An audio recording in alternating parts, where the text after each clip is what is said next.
Hey everybody, welcome to another edition of 514 Kids Online. My name is Daniel and we have a wonderful big idea for you. This month we're learning about kindness. Kindness is showing others they are valuable by how you treat them. And I was thinking back to this past weekend about one of my favorite movies growing up and some of my favorite characters, and that is the Ninja Turtles, right? I have a Ninja Turtle right here. This is Michelangelo. Here's a picture of all four of them, right? And what I loved about the Ninja Turtles is that they were family, they were friends, they loved each other, but what happened all the time is that they would fight and they would argue, and that's what we do with our brothers and sisters, don't we? We fight, we argue, but at the end, they always made up and became friends and pulled together to do what they needed to do.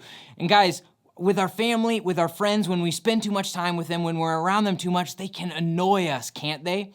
There's a great example of how to be kind to your family and friends in the Bible through this woman named Ruth. Now, in the book of Ruth, we see that Ruth was living with her husband's family, her mother-in-law, Naomi, her husband, and her sister-in-law. And guys, something tragic happened. Naomi, the mother-in-law, her husband died, and both of her sons died as well. So Ruth was suddenly without a father-in-law and without a husband. Now, Naomi was trying to figure out what to do, so she talked to Ruth and her other daughter-in-law, and she said, why don't you guys go home? In fact, in Ruth, chapter 1, verse 8, this is what Naomi said. She said, both of you go back, each to your own mother's home. You were kind to your husbands, who have died. You have also been kind to me. So may the Lord be just as kind to you.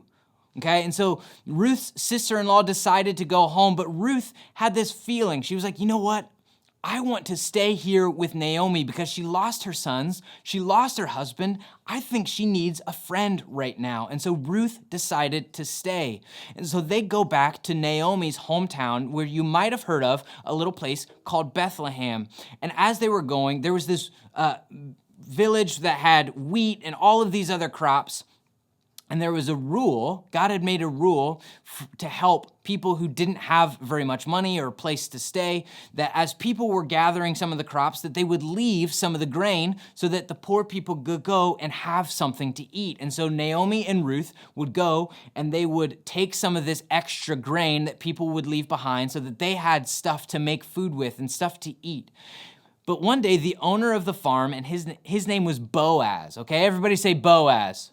Ah, beautiful, right? Boaz saw that Ruth and Naomi were picking up this grain, and he decided to be kind to them. He said, you know what? You can take what you need from here. This is my farm. I want to give this to you. And now Naomi knew that Boaz probably had a little crush on Ruth. And so Naomi encouraged Ruth to go and to talk to Boaz. And so sure enough, Ruth does. Guys, and guess what happened? Boaz and Ruth fell in love and they eventually got married. And so Boaz suddenly had a wife in Ruth, and Naomi had a place to stay. And now here's what's so amazing about this story of Ruth, right? You know, being around family, it's hard. When you spend a bunch of time with people, it's hard. They can bug you, and it's very, very easy not to be kind. Ruth could have just gone back to her own home, her own country, but she decided to be kind to Naomi. And because she was kind to Naomi, Boaz was kind to Ruth and Naomi, and they end up getting married. Guys, when we are kind to other people and other people are kind, good things happen. That is why God wants us to be kind, not just to our friends or to the people that we meet on the street. He wants us to be kind to the people that it's hardest to be kind to, our brothers and sisters, our moms and dads, our cousins, our aunts, our grandparents. Guys, we spend so much time with them, but when we are kind to our family and friends, amazing things can happen. That is why our bottom line today is be kind to your family and friends. I know it's not always going to be easy. I know it's not always going to be fun. But guys, God wants us to be kind. He wants us to show our family and friends that they're valuable by how we treat them. And so that is our job this week. Can you do that with me? Perfect. Thanks, guys. See you next time.